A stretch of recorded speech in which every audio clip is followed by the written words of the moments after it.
Ray is outdated, Colossus is overrated, Multi-Faker is eliminated, long we have waited, Prank Kids are activated. What is going on, guys? My name is Alex, and I am here for another deck profile for you guys. So today, I have Prank Kids, and just before I go into the video, I'd like to give out a massive shout-outs to a few people. A massive shout-outs to my friend Aaron for topping Regional with Prank Kids Invoked. A really weird variant, but all of a sudden it managed to top, came third place. Massive shout-outs to my friend Alan for actually introducing me to this deck, and massive shout-outs to the Exiles, which is the team I'm actually a part of.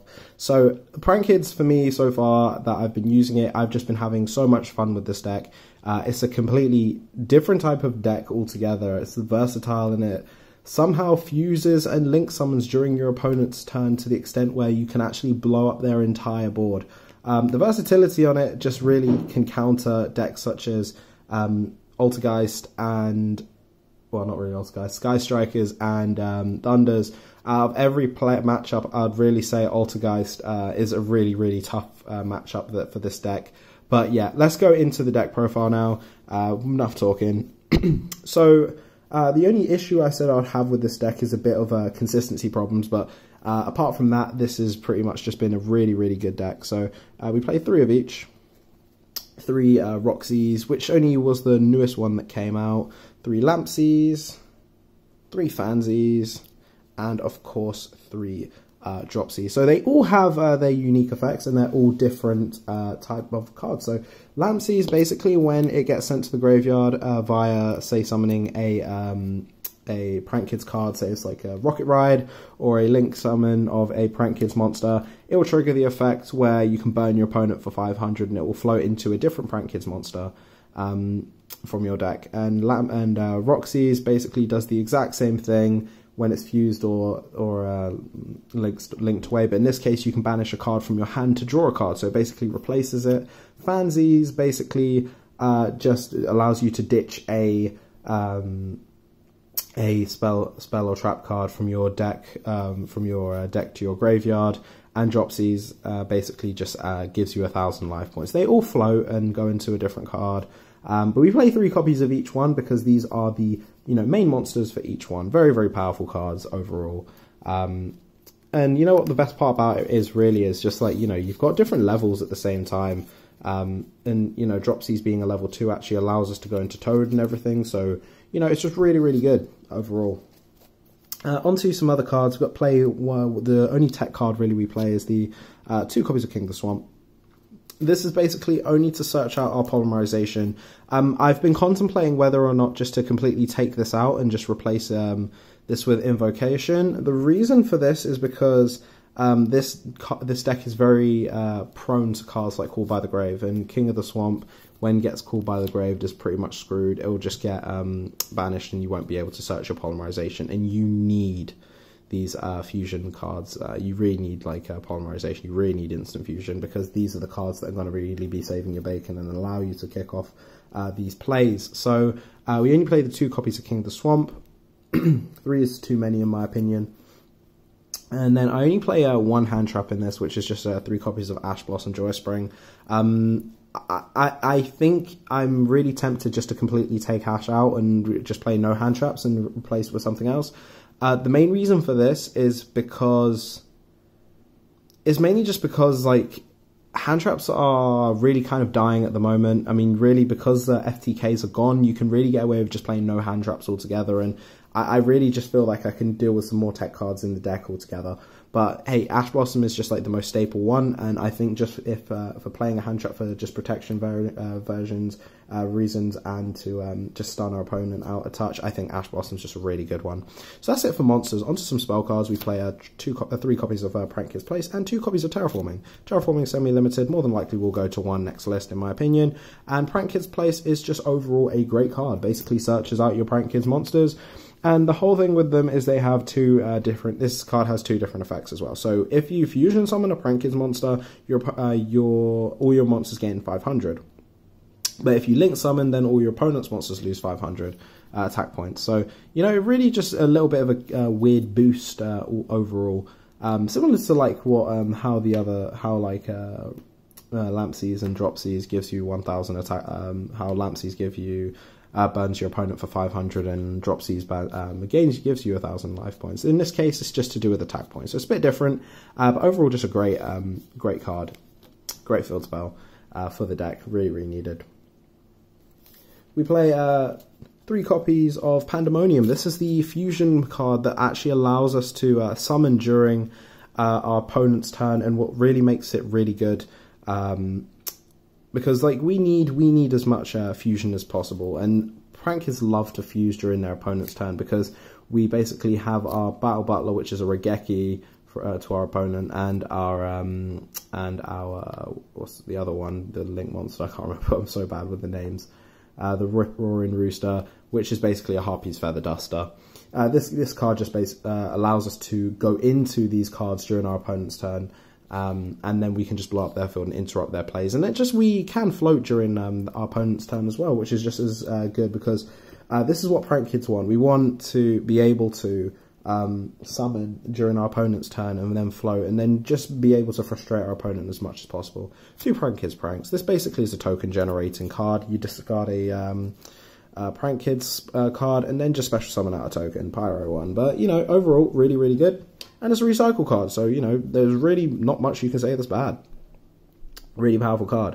On to some other cards. Of course, we are playing a fusion-based deck. So, of course, we are playing 3 copies of Polymerization, fusing monsters to summon cards like Rocket Ride, our Battle Butler, and our Weather Washer. This is the main card that we want to see all the time. Like, if you don't open this card or an instant fusion, then you're pretty much screwed. So, yeah, instant fusion, again, a card that we really, really need, because this basically allows us to go into our Rocket Ride, into our Weather Washer, and allow us to kick plays off from there, because if we can't kick off plays, then we're going to be in a bit of a sticky situation. So, and this is why I was saying there's a bit of consistency issues, because really we need to open these cards. We need to open at least one of these on first turn. Otherwise, we're going to have a little bit of a sticky situation. So 3 instant fusion and 3 polymerization is really necessary. So this is basically just going to be for our ways we're going to fusion summon. 3 copies of Call by the Grave. You guys know what this does. I mean, personally, this card should not have came back to 3. I really think it should have stayed at 2. The card is really unfair in my opinion. So yeah, I play Call by the Grave at 3 because overall I just feel that we need as much protection as possible, and it's just a staple card. Stuns our opponents, protects us from hand traps. Really, really good. 2 Pot of Desires. Consistency. I was actually tempted to bump it up to 3, but I've got to tell you guys one thing about this deck. This is a 41 card deck, and the reason why it's 41 is because I have absolutely no idea on what to take out. It feels like to me that this build alone is fine, and I really think that even just with 2 Desires, even on a 41 card deck, is absolutely fine. Two cards being drawn instead of 1 is just much better, so 2 copies of Desires, in my opinion, is just really good. If I was playing a 40 card deck, then I would be somewhat wanting to play 3, but I really just don't know what to take out. And I'm not having any issues so far with this so I really think that 3 copies of Desires, 2 copies of Desires is absolutely fine. And then the 1 card, or the 1 Soul Charge card should just be banned. It's ridiculous. This card is nuts, because a lot of the time our monsters are going to be in the graveyard after our fusions. And if you open Soul Charge up after you've got a lot of Prank Kids in the graveyard, you've practically won. And also because cards like Dropsies actually gives us a bonus of 1000 life points, it really gives us a real kick to just to be able to summon out more and more, so we don't get punished of it as much as we do. So I just play the 1 copy of Soul Charge, and then the trap card. The only trap card we play is the 2 copies of Prank Kids Plan. This card's absolutely crazy. And the reason for the craziness of this is because we basically get the opportunity to not only recycle our cards during our opponent's turn when we banish it, but we also get the opportunity to reduce our opponent's attack points on their monsters by 100 for each one that we recycle. The other thing about this card is that we actually are allowed to link summon during our opponent's turn, which really just allows us to go into our Rip-Roaring Rooster, so we can just blow up the whole all of their back row. Very, very powerful against Altergeist, Rip-Roaring Rooster. So this is just a really overall great card. So this is only it for the main deck. As I already said before, it's a 41 card main deck. Off to the side deck before I go into the extra deck. I play 3 copies of Gamma and 1 Driver. This overall was an amazing amazing card because it doesn't get called by the grave. And going second, if you open Gamma, is just really good. Going second again, triple evenly matched. You guys know what it does. This is basically going second because you can OTK. Due to my extra deck, I can OTK. So I just like playing evenly matched in here. 2 copies of Pankratops. And 3 copies of Red Reboot. These 2 are basically to stop Altergeist. I can't stand that deck. I just can't. I can't play against it. I really, really hate playing against Altergeist. Pankratops basically just allows us to stop the what's it called, Secret Village spellcasters on the spot, and Red Reboot just prevents stupid plays with personal spoofing. So overall, just a great combo. I think these are fine. I don't think 3 Pankratops is needed. I think just these alone are just great. And then the final card in my side deck, Triple Twin Twisters. This is basically only against Sky Strikers, because Sky Strikers I still feel are the best deck. It's actually getting in between that and Thunder Dragons. I would have put in Lancia.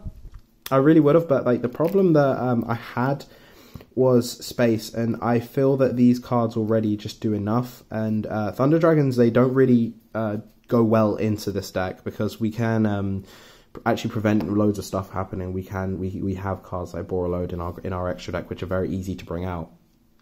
And stealing our opponent's monsters is lots of fun for us because you know that's what pranks are. Bad pun, but whatever. Extra deck. I play 2 copies of Rocket Ride and 2 copies of Weather Washer. So these 2 are absolutely fantastic. Rocket Ride being the actual better one. But really a lot of the time what I did notice I was doing was using Weather Washer just for the instant fusion target and Prank Kids Rocket Ride for the poly target.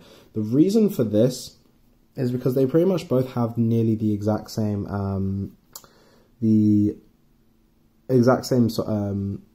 what's it called, second effect. And their second effect is basically just to when you tribute it off, you basically get to special summon 2 Prank Kids non-fusion monsters with different names from your graveyard. And the only reason why I say I use Poly for Rocket Ride and Instant for Weather Washer is because Weather Washer actually just has the ability to attack directly. So if we do for somehow get the opportunity to attack our opponent directly, then Prank Kids Rocket Ride is the way to go. I call it Prank Kids Regeki, as you guys know, but Prank Kids Battle Butler, this card is fantastic, and the whole reason for it, it blows our opponent's field up. And the best part about it as well is if our opponent manages to get rid of it, then we can special summon out another Prank Kids non-fusion from our deck and from our graveyard. And a lot of the time, I have noticed that I did have Rip Roaring Rooster used and in the graveyard at the ready to be special summoned, and if my opponent managed to get rid of that, then I will just tag it back out. So basically this is just an endless loop of summon Battle Butler, then I can summon Rip Roaring Rooster if you get rid of it, and it's just punishing your opponent for getting rid of their cards. Unless you can banish these cards, there's not really much our opponent can do. So I really think that this ratio is just good. Just one of, we don't need more. Onto the Link monsters. 3 Prank Kids Dodo Doodle Doo, I can actually say it now. This card is just basically a really powerful card. People have dropped this down to 2, and I understand why, but I really think that playing 3 is just better. Only reason why is because it just adds a spell or trap card, Prank Kids, to our hand, and then we tribute it. We basically just get to add Prank Kids cards from our graveyard back to our hand. So really just a great card overall, and this is the versatility for it, as what I said. Like, if you don't go into like your Dodo Doodle Doo, you can punish yourself because you might have just loads of Prank Kids monsters in the graveyard. And the whole thing with Dodo Doodle Doo is it basically just recycles our cards. And this is what we need. We, a lot of the time, need to recycle our resources. And Dodo Doodle Doo allows us to do that. The 1 copy of Rip Roaring Rooster. As you guys know, Rip Roaring Rooster is basically basically just a what's it called, a Harpy's Feather Duster. Really, really, really powerful, and just does just so much work. It's absolutely fantastic card. So yeah, just playing one copy of that, and then the only we play one copy of Prank Kids Bow Wow Bark. We only need to play one, no more. The reason for this is because this is like a go second card, and this is what I said again to do versatility. If we go second, we have something like a Rip Roaring Rooster or a Battle Butler, then we can just completely OTK our opponent, and it's just really good. Onto a few other cards. I play some generics. One Summon Sorceress, don't need to say anything. One Nightmare Unicorn, one Nightmare Phoenix. These are the only Nightmare cards we play. We don't need Cerberus, we don't need any of the other ones, because these cards just really help us overall. And, you know, it's very stable. Unicorn basically just allows us to bounce back our cards, other cards, and then Nightmare Phoenix just protects us and pops back row. Very, very powerful. And then just few other cards, one Borreload Dragon, and finally one Borrelsword Dragon. Massive shout outs goes to my friend Joel for actually helping me get this card. Wouldn't have been able to do this without you, dude, so thank you very much. Yeah, these cards basically just end the game. If you saw YCS Milan, I can't remember what his name was, who was playing, who had a Borreload and a Borrelsword out on one turn. He pretty much just shafted his opponent with these two alone. And Borrelsword, we don't need to say anything about this. This card is nuts. And Borreload, in this current format with Thunder Dragons pretty much ruling the earth as well, this card is absolutely crazy. Really good. So I just like these two overall. And then the only other card that I play one copy of is the one copy of Toad. Our Dropsies are both Aqua, so we can go into Toad. A lot of the time I notice I'm not 100% all the time going into it, but in first turn I notice that I can go into it a lot of the time, especially when I know what I'm against. I find that going first and then opening Toad is just really good. But yeah, that is it for this deck profile. If you enjoy it, make sure to hit that thumbs up and leave a comment below. If you have any other opinions or what you think I could do to change it, make sure to put that in the comments. I really am open to opinions. I really like hearing your guys' thoughts. Like I've heard from like your my ban list prediction videos, you guys have just left some amazing comments below, and I really want to just continue that. If you would like to see a combo based video, make sure to hit that like button. If I see some love go into this video, I will make a combo based deck video for this deck completely. Anyway, that is it for this video. If you enjoyed, again, make sure to hit that thumbs up button, subscribe if you have not, and make sure to hit that bell for any reminders. So yeah, apart from that, my name is Alex, and I'll catch you guys later. Au revoir.